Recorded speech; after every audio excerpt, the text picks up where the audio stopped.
제가 이제 차를 마시다 보면 물을 끓이는 주전자가 하나가 있는데 무쇠 주전자입니다. 무쇠 주전자를 쓰는 이유는 차를 끓이다 보면은 물 맛이 아주 좋아야 되죠.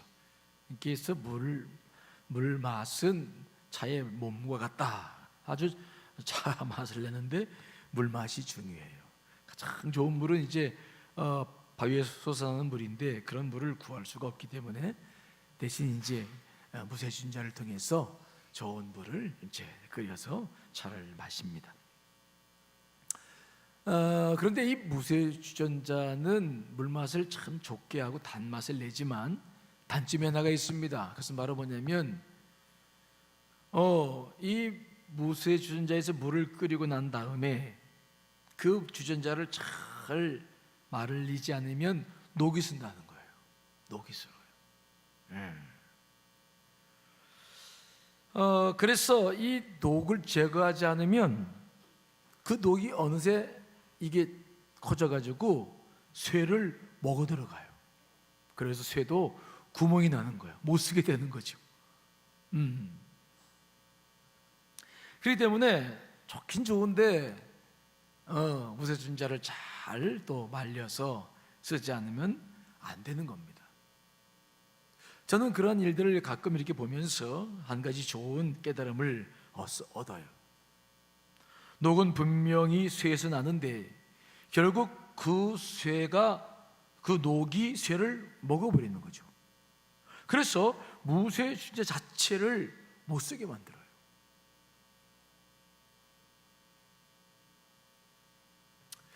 우리가 신앙생활을 하다 보면은 이런 현상이 생깁니다. 나도 모르는 사이에 점점점 우리 심령 안에 쌓이는 퇴적물들이 있는데 마치 녹이 쓰는 것처럼 이렇게 퇴적되는 것이 있는데 이것들이 빨리 처리가 되지 않으면 어떤 문제가 생기느냐? 믿음 자체가 사라집니다. 그러니까 마치 쇠에 녹이 스르고 있는데 그 녹을 제거하지 않으면 쇠가 먹혀서 못 쓰는 것처럼 우리가 신앙생활을 하다 보면은 누적되는 침전물들이 있는데 이것들이 잘 영적으로 처리가 되지 않으면 이것 때문에 믿음 자체가 문제가 생기는 거예요. 무슨 말씀인지 이해되시죠? 그러면 그런 것들이 뭐가 있을까요?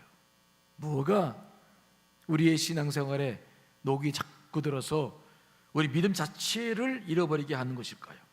가장 무서운 것이 하나가 있는데 그것은 불신앙입니다. 뭐라고요? 불신앙. 우리는 누구나가 자기가 이루고 싶은 꿈이 있고 뭔가 달려가는 목표가 있어요.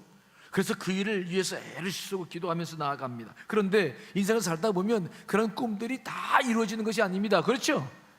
기도를 막 열심히 하고 최선의 노력을 다했는데 아직 이루어지지 않는 것들이 있어. 아직도 그냥 근심인 채 남아있는 것들이 있어요.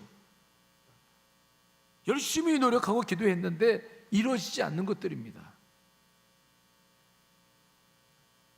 이러한 것들이 우리가 영적으로 잘 처리되고 치유가 되면은 별 문제가 없어요. 그런데 이런 것들이 계속 쌓입니다. 한두 가지가. 서서히 이것들이 쌓이기 시작하면서 어떤 문제가 생기느냐? 영적으로 문제가 생기기 시작해. 나도 모르게 내 안에 불신앙이 생기는 거예요. 하나님을 분명히 믿고 있는데 믿지 않는 거야. 믿어지지가 않는 거죠. 온전히 하나님을 신뢰하지 못하는 일들이 생겨나는 것입니다. 해봐라, 안 되더라. 나도 다 기도해봤어. 금식 기도도 해보고 작전 기도도 해보고 여러 가지 기도를 다 해봤는데 기도한다고 다 안 되던데? 기도한다고 다 되는 거 아니야. 나도 모르게 은근 슬쩍 들어와 있는 불신앙이 있어요. 믿는 자에게 능치 못함이 없어? 정말 그래? 정말 그게 가능해? 그러면 내가 지금 이렇게 살겠어? 아니야. 성경에 있는 말씀은 말씀이지만 그거하고 우리 현실하고는 좀 달라. 다 믿는다고 되는 게 아니야. 현실은 현실이야. 은근슬쩍 우리 안에 들어와서 어느 순간 나를 차지하는 거예요. 처음에는 이런 실패 경험이 대수롭지 않습니다. 다 내가 부족해서 생긴 일이지, 기도하면 되겠지.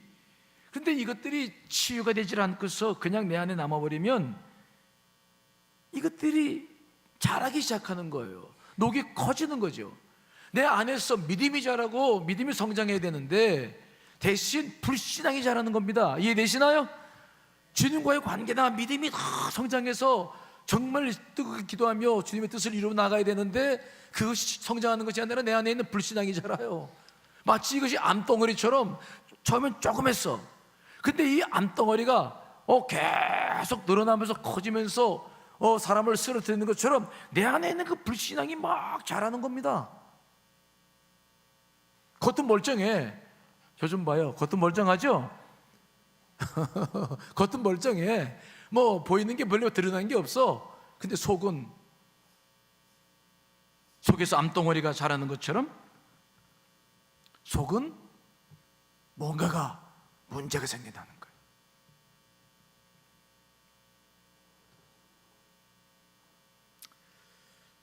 그래서 우리는 이 신앙생활을 하면서 이런 것들을 잘 확인하고 제거하고 여러분들 안에서 불신앙이 아니라 신앙이 자라고 믿음이 자라게끔 해야 될 줄 믿습니다. 그렇지 않으면 정말 우리의 신앙은 껍데기만 남는 거예요. 그러다가 어느 날 갑자기 쓰러지는 거야.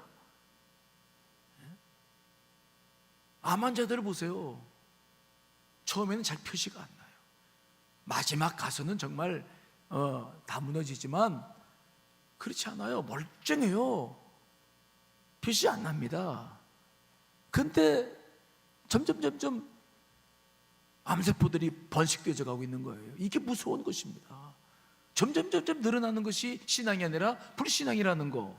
이건 굉장히 우리에게 염려가 되게 되어주는 것입니다.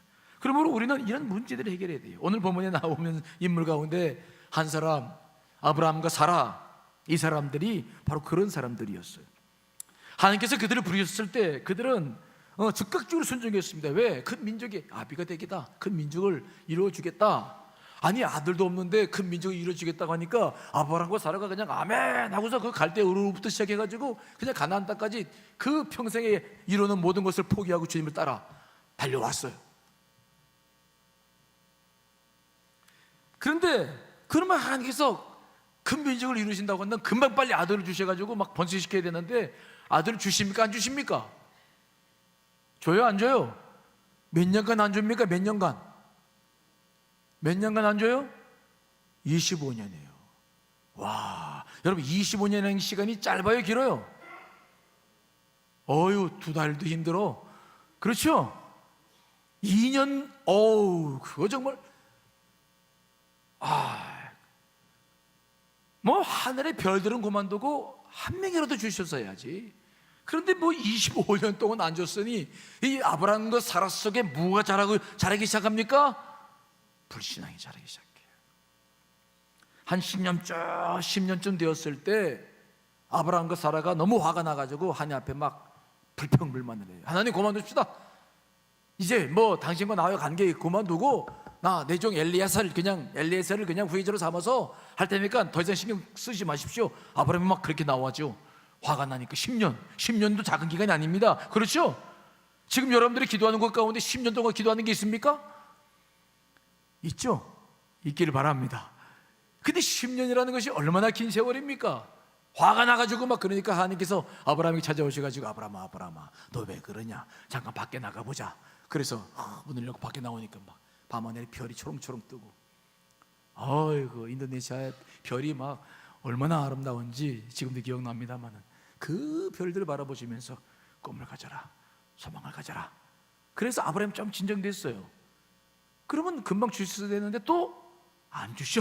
그러니까 이번에 사라가 일을 벌립니다. 자기 몸종 하가를 그냥 아브라함에게 집어넣어가지고 이스마엘을 만들어버려. 그냥 뭐 더 이상 기다릴 게 뭐 있냐고.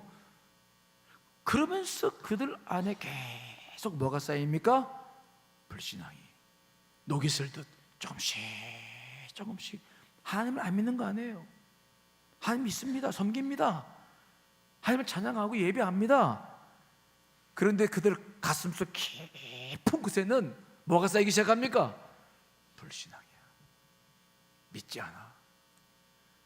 그리고 24년이 지나는 거예요. 24년 25년째 아들 얻었는데 1년 남겨놓고 24년 딱 됐어요. 그런데 어느 날 하나님께서 24년 됐는데 그때 아브라함과 사라를 찾아오셨네. 오셔가지고는 이제는 다 아들이고 뭐고 다 잊어버렸는데, 아니 글쎄 내년 이맘때에 아들이 생길 거라고 말씀하시는 겁니다. 참 그게 신기한 일이죠. 자, 아브라함과 사라가 그걸 어떻게 받아들입니까? 자, 창세기 18장 9절로 15절 자, 읽어봅시다. 시작. 어디 있느냐? 대답하되 장막에 있나이다. 그가 이르시되 내년 이맘때 내가 반드시 내게로 돌아오리니 내 아내 사라에게 아들이 있으리라 하시니 사라가 그 뒤 장막문에서 들었더라. 아브라함과 사라는 나이가 많아 늙었고 사라에게는 여성의 생리가 끊어졌는지라. 사라가 속으로 웃고 이르되 내가 노쇠하였고 내 주인도 늙었으니 내게 무슨 즐거움이 있으리요? 여호와께서 아브라함에게 이르시되 사라가 왜 웃으며 이르기를 내가 늙었거늘 어떻게 아들을 낳으리요 하느냐? 여호와께서 능하지 못할 일이 있겠느냐? 기한이 이를 때에 내가 내게로 돌아오리니 사라에게 아들이 있으리라. 사라가 두려워서 부인하여 이르되 내가 웃지 아니했나이다. 이르시되 아니라 내가 웃었느니라. 아니 24년이 지나가지고 나타나셔가지고는 내년 이맘때에 아들이 생길 것이다라고 말씀을 하시는 거예요. 아브라함과 사라는 이미 다 꿈을 다 뭐 했습니까? 다 접었어, 다 잊어버렸어. 아니 그런데 이제 와가지고 내년 이맘때에 아들을 줄 것이다 라고 말씀하시니까 갑자기 그 말을 들었던 사라가 속에서 뭐가 터진 겁니까? 피식 웃은 거야. 아이고, 아니 내 주인도 그렇고 나도 그렇게 이미 다 늙어가지고 호랑 뭐라고 그래야 되는 거 늙어가지고 이제는 아니 그런데 어떻게 아이고 하나님도 참나원 그리고 그냥 웃는 거예요. 내가 노쇠였고 내 주인도 늙었는데 무슨 즐거움이 있으리요? 믿지 않아요. 지금 하나님의 사자가 와서 아들을 주겠다고 말씀하시는데 믿지 않는 거예요. 그러자 하나님의 사자가 사라가 왜 웃으며 이르기를 내가 늙었거늘 어떻게 아들을 낳으리요 하느냐라고 말씀하니까 사라가 놀래가지고 뭐라고 말합니까? 웃었다고 그래요? 웃지 않았다고 그래요? 저 안 웃었는데요? 아니 너 웃었는데? 저 안 웃었는데요? 너 웃었어? 안 웃었어요. 누가 맞는 말이에요? 누가? 하나님의 사자가 맞습니까? 사라가 맞는 겁니까? 그럼 사자가 거짓말한 거예요? 하나님 앞에서 거짓말한 겁니까? 아니에요. 이게 무슨 말입니까? 자기가 의식도 하지 않은 채 웃어버리는 거예요. 웃는지도 모르고 웃는 거예요. 이해되시죠? 그게 웃는 것도 아니야. 자기도 모르게 웃었기 때문에 이게 웃었는지 안 웃었는지 이게 잘 구분이 되지 않아요. 자기 안에 그만큼 불신앙이 있는 거야. 믿지 않는 거야. 하나님 앞에 믿지 않는 거야. 하나님의 약속의 말씀도 웃고 넘어가는, 마치 무슨 농담을 하는 것처럼, 아니면 그냥 허망한 말씀처럼 그냥 듣고서 그냥 웃어버리고 마는.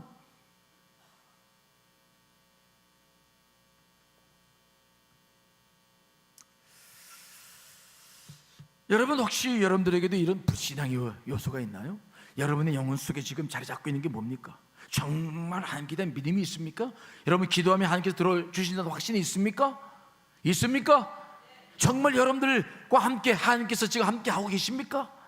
여러분들의 권심과 눈물 속에서 그분 역사하고 계십니까? 그것을 믿어지십니까? 오늘 그래서 나오신 겁니까? 아니면 나오긴 나왔는데 기도하긴 하는데 뭐 이뤄주시면 이뤄주시고 뭐 안 이뤄주지도 할 수가 없고 그냥 기대가 없어. 꿈이 없어. 왜? 지금까지 기다렸는데 뭐 안 되던 걸 뭘 이제 와가지고 뭘 또 이제 그냥 와서 또 뭐 또 어떻게 뭘 기대하고 그래. 아예 그냥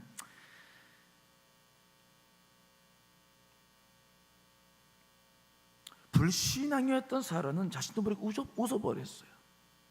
그것이 사라가 갖고 있는 불신앙의 증거예요. 자기도 모르게 웃어버리는 거야. 하나님께서 말씀하시는데, 하나님의 사자가 와서 말씀하시는데 그냥 웃고 말아. 야, 자기도 몰라. 웃는지도 몰라. 여러분 예배 드릴 때 가끔 졸잖아요. 사람들이, 교우들이 졸잖아요. 그렇죠? 그 옆에 사람이 쿡 찔러. 부인이 왜 도냐고. 그러면 남편이 뭐라고 그래? 안 좋았어. 왜? 이런 상태가 어떤 상태인 줄 아십니까? 지금 자기 상태를 전혀 모르는 거야. 지금 조는 상태인지 깨어 상태인지도 모르는 거야. 그냥 무의식적으로 지금 앉아 있는 거야. 근데 지금 자기를 몰라. 깨어 있는지 이게 자고 있는지를 모르는 거예요. 이해되십니까? 오늘 사라의 상태가 그런 거야. 자기가 지금 믿음이 있는지 없는지 모르는 거야. 아니 주의사자가 너 왜 우냐? 왜 웃느냐? 그랬더니 안 웃는데요. 지금 자기 상태를 모르는 거예요. 이게 불신앙의 증거인 거예요.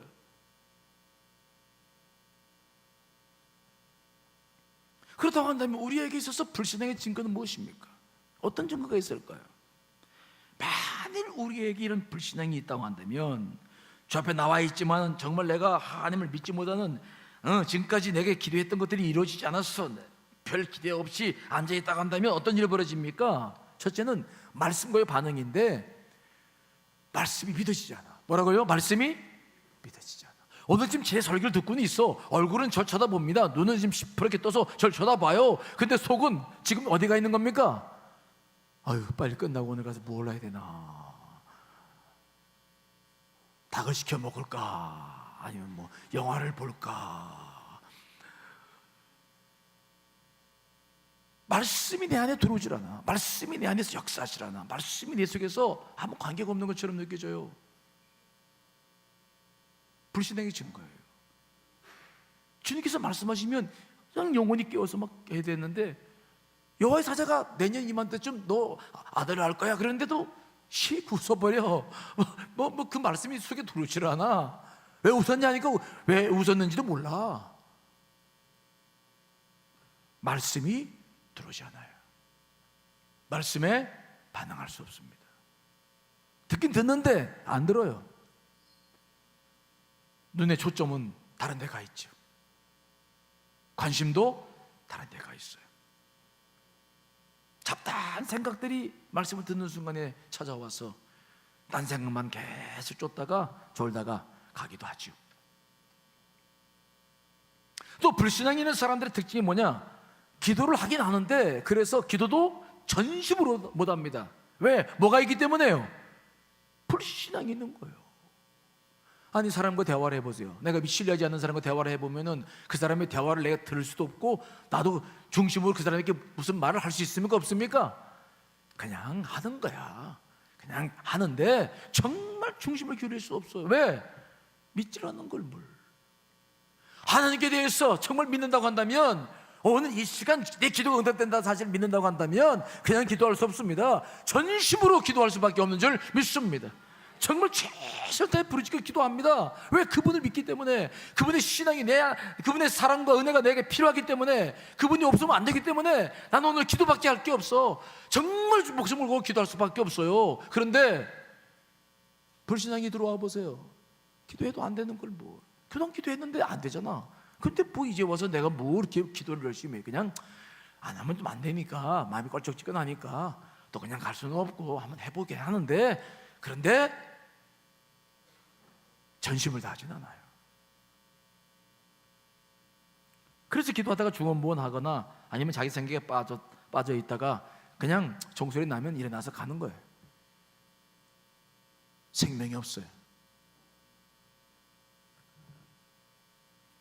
그 외에도 많은 영향력을 우리 불신앙 우리에게 끼칩니다. 교우들과 관계도 대수롭지 않아요. 교회에서 봉사하고 순종하는 것도 그렇게 그게 목숨 걸려고 하지 않아요. 예배 드리는 거, 모든 것들이, 신앙생활한 모든 것들이 들떠있고 건성이고, 모든 것들에 진지하지 않고 중심이 없고 정말 그 사람의 진정성이 느끼지 않는 거예요. 무엇 때문에 그렇다고요? 무엇 때문에? 속에서 불신앙이 커가고 있는 거예요. 나도 모르게 말씀이 커가고 믿음이 커가고, 지금 주님께 대한 그런 신뢰감이 커가는 것이 아니라 불신앙이 커가고 있는 거야. 그런 사람들에서 느낄 수 있는 정서가 그런 것들이에요. 지금 여러분들 안에 여러분들의 정서가, 신앙적 정서가 무엇인지를 잘 보셔야 됩니다. 정말 만약 그렇다고 한다면 이 불신앙을 제거해야 될 줄 믿습니다. 그것이 있어서는 절대 안 됩니다. 내 신앙은 아무것도 아니에요. 정말 믿고 있습니까? 정말 기도할 때 응답되고 된다고 믿고 있습니까?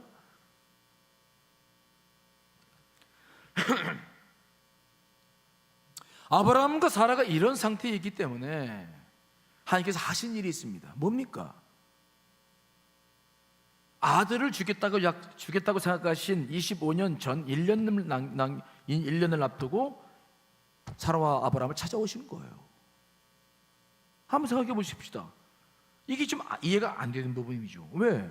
아니 일찍 오셔서 말씀하시든지, 아니면 그냥 잊어버리게 내버려뒀다가 25년째 그냥 서프라이즈, 그냥 깜짝 놀라게끔 그냥 아들을 임신시켜 주면은 훨씬 더 좋잖아요. 그렇죠? 근데 왜 1년 남겨놓고 찾아오셨을까요? 찾아오신 이유가 뭡니까?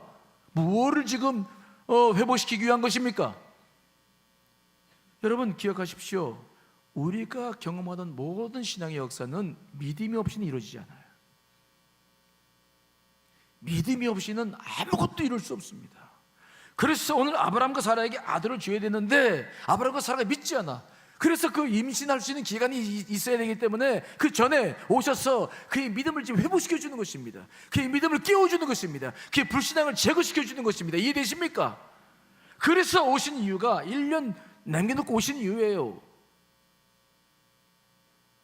그 믿음이 살아나야 아들을 받을 거 아니겠어요? 믿음 없이는 아무 역사가 일어나지 않기 때문이죠. 예수님께서도 공생애를 사시면서 나사렛 고향을 찾으실 때가 있으셨어요. 예수님께서 가버나움에서 사역을 하시는데 귀신의 왕에 씌워서 그런 일을 행한다 저런 일을 행한다 막 여러 가지 소문들이 많이 일어나가지고 마리아와 형제들이 막 달려왔죠. 그들을 만나주지 않았어요. 그러나 그것이 이제 걸리셔서 이제 고향을 찾으셔서 자기가 누군지 드러내고 그들에게 많은 기적을 일으켜서 그들과 함께 축복을 나누려고 찾아가셨어요. 그런데 막상 가서 회당 가서 말씀을 증거하고 역사를 하려다 보니까 그들이 예수 그리스도를 메시아로 믿어요, 안 믿어요? 안 믿어. 왜? 저 요셉의 아들, 목수의 아들 아니야? 아니 우리가 잘한 거 다 봤는데 무슨 메시아라고 하는 거야? 이건 말이 안 되지. 안 믿어요. 예수 그리스도를 믿지 않아요. 그때 예수님께서 자기 고향에서 믿음의 역사를 행하십니까? 못하십니까? 안 해요. 아무것도 안 하세요. 아무것도 할 수 없어요. 이게 무서운 거예요. 여러분들 안에 불신앙이 자라기 시작했을 때, 그 불신앙이 커져갔을 때 하나님은 여러분 안에서 아무것도 할 수 없게 된다는 것을 여러분 기억하시기 간절히 축원합니다. 내 삶에, 내 영혼에 아무것도 이루어지질 않아요. 이게 무서운 것입니다. 이게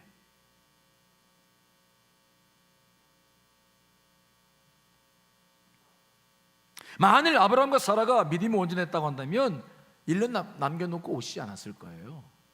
그냥 아들을 임신시키셨겠죠. 왜? 믿음이 있으니까, 역사가 가능하니까. 그런데 아브라함과 사라가 이 지경이 된 거예요. 그러니 오시지 않을 수가 없습니다. 그래서 하나님의 사자가 와서 그들의 믿음을 회복시켜 주시는 거예요. 역사가 시작돼야 되기 때문에 그들의 믿음을 회복시켜 주었습니다. 그래서 사라의 믿음이 다시 회복되기 시작한 것입니다. 오늘 본문 히브리서 11장 11절을 한번 다시 볼까요? 읽어봅니다. 시작. 단산하였으나 잉태할 수 있는 힘을 얻었으니 이는 약속하신 이를 미쁘신 줄을 알았습니다. 그때 그 믿음이 아니었으면 그는 이미 단산했습니다. 아기를 낳을 수 없어. 근데 그 믿음으로 다시 잉태할 수 있는 힘을 얻었다. 그래서 그 약속하신 그 뜻을 이루게 되었다. 여러분, 잉태할 수 있는 힘은 어디서 나온 겁니까? 믿음에서 나오게 된 줄 믿습니다. 믿음에서 나오는 거예요. 믿음이 역사인 것입니다. 그래서 사도 바울은 늘 믿음이라는 단어를 썼을 때 역사, 믿음이 역사라는 말과 같이 쓰죠. 늘 믿음은 역사하는 것입니다. 믿음이 역사하는 거예요. 여러분들 안에서 무엇이 역사하느냐? 믿음이 역사하게 되는 줄 믿습니다. 그런데 믿음 대신 불신앙이 커가고 있는데 어떻게 거기서 역사가 이루어질 수 있단 말입니까?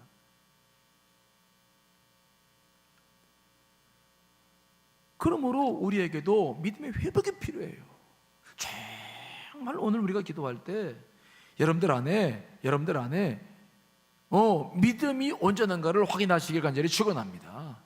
만약 그렇지 않고 내가 불신앙이 점점 자라고 있다고 한다면은, 그래서 내가 영적인 어떤 반응이나 감각이 느껴지지 않고 내가 정말 하나님 앞에 기도할 때도 건성으로 기도하고 주 앞에 봉사할 때도 건성으로 기도하고 신앙생활 하는 것들이 그저 그냥 마치 바람에 흔들리는 낙엽처럼 아무 무게도 없이 신앙생활을 하고 있다고 한다면은 우리는 바꿔야 돼요. 불신앙을 제거하지 않으면 그 상태가 변함이 없는 것입니다.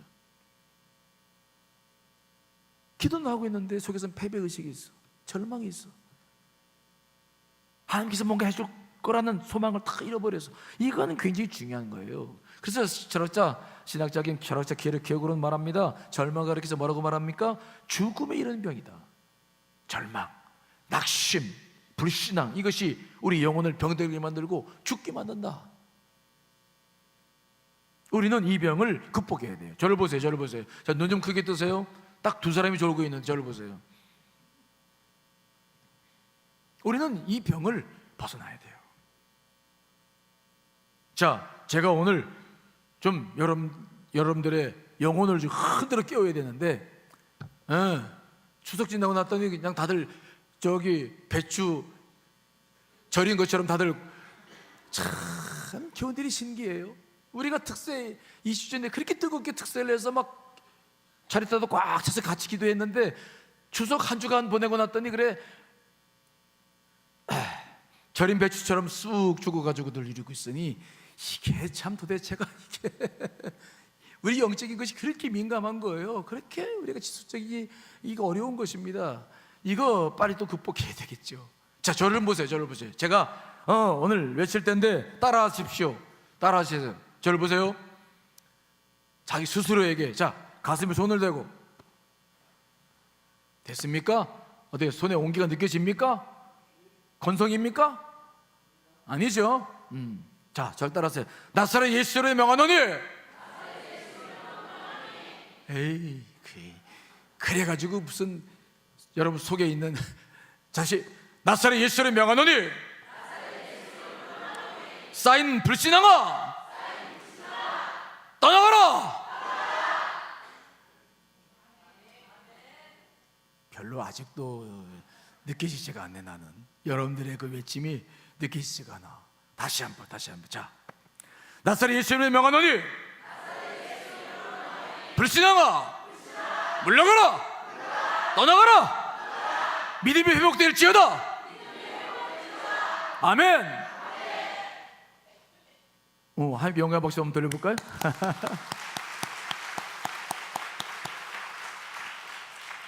정말 우리가 해야 할 일이 그거예요. 정말 불신앙 가지고는 아무것도 못해요. 어떤 역사도 이루어지질 않아요.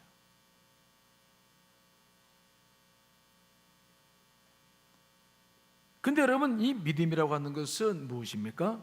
내 자신이나 환경을 믿는 게 믿음이 아니죠. 누굴 믿는 게 믿음입니까? 하나님. 그래서 우리가 이 믿음을 회복해야 돼요. 하나님을 믿는 게 믿음이죠.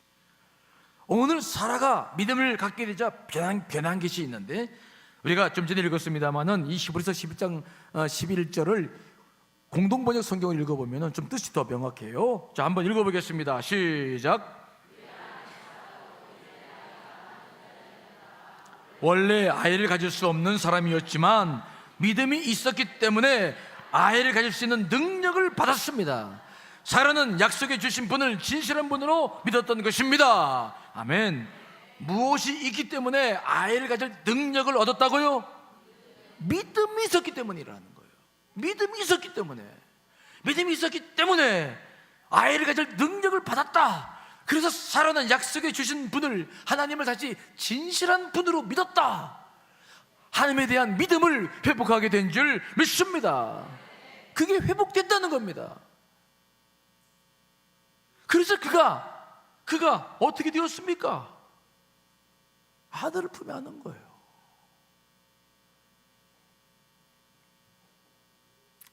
우리는 하나님이 어떤 분인가를 잘 알아야 돼요.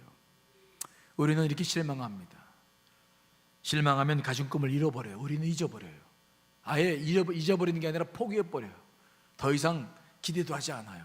하지만 설령 내가 그런 꿈과 비전을 잃어버렸다 할지라도 하나님은 잊지 않으신다는 것을 믿으시길 간절히 축원합니다. 그것이 하나님의 성품이에요. 하나님 한번 약속하신 것은 절대로 잊는 분이 아닙니다. 우리도 모세를 잘 알아요. 모세는 40세가 되었을 때 애굽에서 왕자로 있으면서 자기 민족을 다시 깨닫기 시작했어요. 자기가 애굽 사람이 아니라 바로 노예살이하고 있는 히브리 인종인 것을 깨달았어요. 어려서부터 시켰던 그 민족 교육이 다시 되살아났어. 그래서 어느 날 40세가 된 어느 날 나가서 뭔가 민족을 위해서 뭔가 좀 하려고 그러다가 애굽 사람 한 사람 때려 죽이고 그냥 그러고 말았어요. 그리고도 그는 그것이 들통나게 날까봐 그냥 그 애굽 사람을 물에 묻어놓고서 그냥 미디안으로 도망쳐 왔어요. 그리고는 그의 꿈은 다 잊어버렸어요. 몇 년 동안 잊어버렸습니까? 모세가 그 40세에 그 가졌던 꿈을 다 잃어버리고 미디안에서 그냥 양이나 기르는 목동입니다. 그래서 나이가 몇 살이 된 것입니까? 80세. 40년 동안이니 그 가졌던 꿈이라는 게 뭡니까? 다 잊어버린 거야. 모세는 그냥 이제 그냥 결혼해가지고 십보라 만나서 결혼해가지고 아들 딸들 낳아서 그냥 기르고 그리고 그냥 목동으로 사는 것으로 만족해야만 했습니다. 그의 꿈은 다 잊어버렸어요. 그는 잊어버렸어요. 근데 누구는 잊지 않았습니까? 누구는? 하나님은 잊지 않으신 거예요. 하나님의 때가 되었습니다. 이제 출애굽시킬 때가 다 된 것입니다. 그때 하나님은 누구를 기억하시고 누구를 부르시는 것입니까? 모세의 꿈을 기억하고 모세를 부르시는 줄 분명히 믿습니다. 모세야 모세야, 불붙는 가시떨기 너머에서 하나님께서 모세를 부르시는 것입니다. 애굽으로 내려가라, 내 백성을 해방시켜라. 모세는 다 잊어버렸는데 하나님이 잊어버리지 않는 거예요. 여러분들은 비록 잊어버린다 할지라도 하나님은 여러분을 갖고 있는 꿈을 잊지 않으시는 줄 믿습니다. 하나님은 절대 잊지 않습니다. 이것을 여러분들이 잊어서는 안 되는 거예요. 나는 실망할 수 있습니다. 나는 좌절할 수 있습니다. 그래서 기대 안 할 수 있습니다. 하지만 하나님은 기억하고 계시는 거죠. 제가 언젠가 이런 간증을 여러분께 드린 적이, 예화를 드린 적이 있어요. 제가 어느 날 기독교 방송을 듣다가 이 목사님 간증을 들었는데, 이 목사님은 6.25 동란 때 어머님을 모시고 부산으로 피난 가가지고 피난민 생활을 했습니다.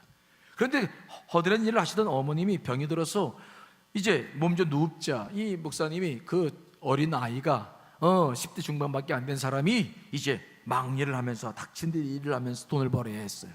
낮에는 신문을 팔기도 하고 구두를 닦기도 하고 과일 장사도 하게 됐어요. 잠도 못 자면서 막 돈을 벌어야 살 수밖에 없었어요. 그런데 어느 날 주일이 되었는데 어머니께서 교회를 가자고 하시는 것입니다. 그러더니 뭐라고 말씀하시냐면, 교회를 가자고만 했으면 괜찮은데 10의 1조를 준비하라는 거예요. 11조를. 그러니까 이분이 10대 중반 되었는데 갑자기 막 열이 팍 올라오는 거예요. 왜? 하나님이 살아계시면 어찌 내 아버지를 일찍 불러가시고 어머니께서 몸 좀 누우게 하시고 나를 이렇게 고생시키나, 정말 하나님이 계신 거냐, 교회 가주는 것만 해도 다행인데 무슨 11주까지 하라는 거냐고 어머님한테 막 화를 냈어요. 어머니, 정말 하나님이 살아계신 겁니까? 내가 정말 어머니 때문에 교회 가긴 가는데 정말 내가 여기 11주까지 해야 됩니까? 내가 돈을 어떻게 번지 아시지 않습니까? 그리고 막 화를 냈다는 거예요.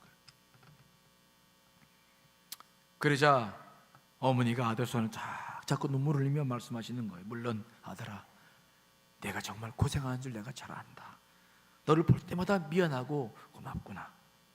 그런데 이렇게 어렵게 산다고 하나님을 믿지 않으면 우리는 어디에서 소망을 갖게 될 거냐?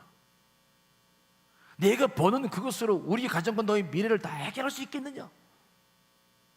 하나님이 너를 돕지 않고 우리를 돕지 않으신다면 정말 네가 미래를 열어나갈 수 있겠느냐? 하나님은 신실하신 분이시다. 그분의 뜻하심을 다 우리는 알 수 없지만 그분은 신실하신 분이시다. 끝까지 믿어야 복이 되느니라. 네가 앞으로 어떠한 환경에 처한다 할지라도 이것을 잊어서는 안 된다. 하나님은 신실하신 분이시고 우리는 그분을 끝까지 믿어야 되고 그분은 절대로 우리를 잊지 않으신 분이시다. 그때 이 아들이 어머님의 눈물 앞에 무릎을 꿇고 눈물 흘리며 약속을 했다는 거 아닙니까? 알겠습니다 어머니, 끝까지 안 믿겠습니다. 11주 준비하고 감성금 준비하고 하나님 앞에 신실하게 나가서 오늘날 자기가 이런 복을 받았느라고 간증을 하는 것을 보았어요. 여러분, 신실하신 하나님을 믿으시기 간절히 축원합니다. 신실하게 믿으세요. 신실하게 믿으세요. 여러분들은 그분을 잊어버린다 할지라도 하나님은 여러분을 잊지 않습니다. 여러분들은 여러분의 꿈을 다 놓쳐버리고 좌절하고 있을지 몰라도 하나님은 잊지 않으신다는 것을 믿으셔야 돼요. 오늘 사라가 이렇게 믿음을 회복하고 신실하게 다시 하나님 앞에 섰습니다. 그랬더니 글쎄 어떤 일이 벌어집니까? 자, 창세기 21장 6절로 7절 말씀 있습니다. 시작. 듣는 자가 다 나와 함께 웃으리로다. 또 이르되 사라가 자식들을 젖먹이겠다고 누가 아브라함에게 말하였으리오마는 아브라함의 노경에 내가 아들을 낳았도다 하니라. 아멘. 사라가 드디어 막 아들을 낳았어요. 아들을 90세 된 노인이 아들을 낳고 막 춤을 추면서 막 웃으면서 막 하나님께 감사하는 겁니다. 뭐라고 말씀합니까? 하나님이 나를 웃게 하셨다는 거예요. 하나님이 나를 웃게 하시니 듣는 자가 다 나와 함께 웃으리로다. 자기만 웃는 게 아니라 이 웃음을 듣는 모든 사람들이 하나님께 바라보면서 막 허허허 이런 일이 와, 참, 이런 축복, 이런 웃음, 이것이 하나님의 역사거든요. 여러분들에게 이런 웃음이 있어야 될 줄 믿습니다. 나를 웃게 만드신 하나님, 와, 하나님이 나를 드디어 또 뭐라고 말합니까? 사라가 누가 나에게 자식을 젖먹이겠다고 누가 아브라함에게 말했으리오마는 아브라함이 100세가 되었을 때 내가 드디어 아들을 낳아서 젖을 먹이다니, 이러한 축복이 되게 있다니. 그리고 그냥 사라가 막 춤을 추며 감사하고 웃으면서 영광 돌리는 거예요.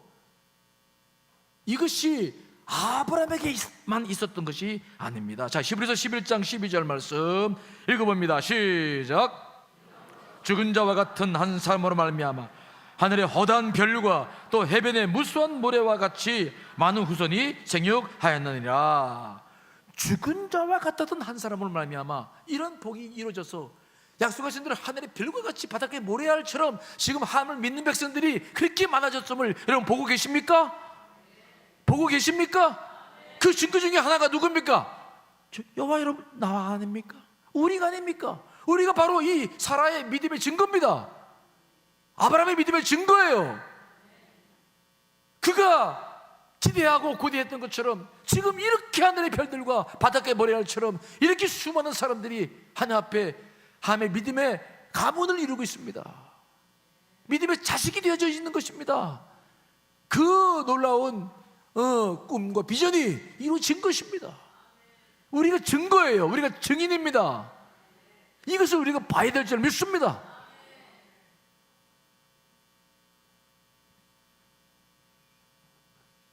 한 사람이 죽었던 믿음이 회복됐을 때, 죽었던 영혼이 다시 살아났을 때 이런 역사가 일어난 것입니다. 믿음은 바라는 것들이 실상이요 보지 못하는 것들의 증거라고 말씀했습니다. 여러분 안에 있는 불신앙이 제거되고 신앙이 살아날 때 이런 놀라운 역사가 계속될 줄 분명히 믿습니다. 여러분들의 생애에 경험하고 여러분 후손들이 경험하고 여러분 우리 다음 세대들이 우리들의 믿음을 바라보며 그들이 그 증거를 보고 살 것입니다. 우리처럼.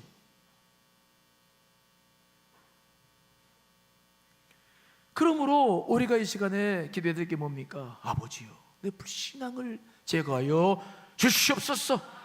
믿음이 다시 살아나게 하여 주시옵소서. 회복되게 하여 주시옵소서.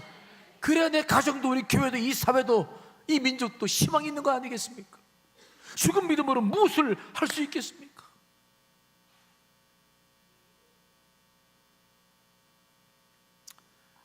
어떤 아버지가 아들을 데리고 사막으로 이제 도전적인 모험을 떠났어요. 열사의 사막은 너무 뜨거워서 뜨겁고 준비해 간 물은 점점점 다 줄어들었어요. 아들은 지쳐서 금방이라도 쓰러질 것 같았습니다. 아버지는 그런 아들에게 조금만 참자, 곧 마을이 나올 것이다 라고 격려했어요. 얼마나 걷다 보니까 마을이 아니라 무덤이 보이는 겁니다. 무덤을 보자 아들은 주저앉아 버렸어요. 아빠, 틀림없이 저 무덤은 우리처럼 목말라 죽은 사람이 묻힌 걸 거예요. 무덤을 보자 그는 다 실망하고 좌절했어요. 그러자 아버지는 빙그레 웃으면서 아들을 이렇게 세웠습니다. 예예 염려 말아라. 무덤이 보인다는 것은 사람이 사는 마을이 가까이 있다는 것이다. 만일 사람이 없었다고 한다면 저 무덤은 무덤이 아니라 그냥 뼈만 뒹굴고 있을 것이다. 사람이 살고 있으니까 무덤이 만들어진 거야. 무덤을 보며 절망하지 말고 무덤을 보면서 희망을 가져라. 마을이 있다는 증거야. 아빠의 말대로 정말 얼마 더 걸어가니까 마을이 보이기 시작하고 사람들이 살고 있는 것을 경험하면서 그 부자가 다시 물을 마실 수 있었고 힘을 얻을 수 있어서 그 여행을 잘 마쳤다는 거예요. 무덤을 바라본 아들은 절망했지만 아버지는 희망을 바라봤어요. 우리가 살고 있는 삶의 마당에 넘쳐나고 있는 것들은 불안과 좌절과 두려움입니다. 수많은 사람들이 좌절하고 죽음 속에서 인생을 비극적으로 살아가고 있어요. 하지만 우리는 다시 한번 우리의 불신앙을 일으키고 제거하고 믿음으로 일어서야 될 줄 믿습니다. 저 무덤 저편에 있는 하나님의 나라를 바라보며 우리는 다시 일어서 나가야 될 줄 믿습니다. 중요한 것은 무엇입니까? 우리 안에 있는 불신앙이 문제인 거예요. 하나님이 역사하지 않는 것이 아니라 여러분들의 불신앙 때문에 하나님 역사할 수 없는 것이 문제라는 것을 잊지 않으시기 간절히 축원합니다. 내가 불신앙으로 있을 때 아무것도 할 수 없어요. 어떤 일도 이루어지지 않아요. 하지만 여러분들이 불신앙을 제거하고 신앙 앞에 섰을 때 하나님의 놀라운 역사가 다시 이루어지고 하늘의 별과 같이 바닷가의 모래알처럼 하나님을 믿는 백성들이 일어나는 놀라운 역사를 우리도 경험하게 될 줄 믿습니다. 그러므로 오늘 기도하실 때에는 여러분들 안에 있는 불신앙을 제거해달라고. 정말 내가 하나님을 믿고 있는지, 내가 정말 기도하는 것들이 확신을 가지고 기도하고 있는 것인지, 내 신앙생활이 정말 분명한 목표가 있는 것인지, 오늘 기도의 시간들이 여러분들 불신앙을 제거하고 믿음을 회복시키는 시간 되시기를 간절히 축원합니다. 자, 우리 찬송 같이 부르시고